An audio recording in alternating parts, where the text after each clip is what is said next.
They say you get used to the silence in museums, but you never really do. Not when it feels like the eyes of every portrait and mannequin are following you, especially after closing.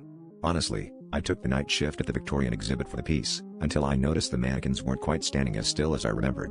A lace-gloved hand, once folded politely, now pointed at the grandfather clock.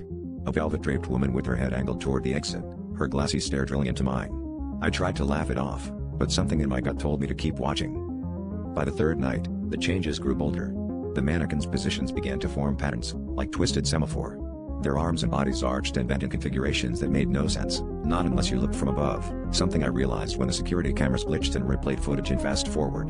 I watched in horror as the silent figures rearranged themselves, hour by hour, spelling out letters on the polished floor. It took me a while to realize they were spelling out my name. I stopped sleeping. Every hour, I rushed to the exhibit, desperate to catch them in the act, but they were always frozen, faces blank, as if daring me to move them myself.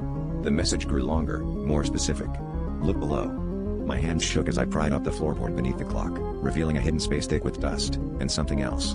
An old, yellowed photograph of a boy who looked just like me, posed among the very same mannequins, date marked 100 years ago. I tried to leave, but it was as if the museum wouldn't let me. The doors refused to budge, and the lights flickered, trapping me in that endless, echoing silence.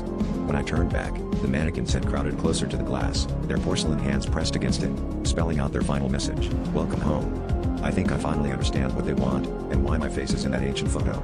If you ever hear about a new night guard vanishing from the Victorian exhibit, remember this: some histories are desperate not to be forgotten, and some are desperate not to be repeated.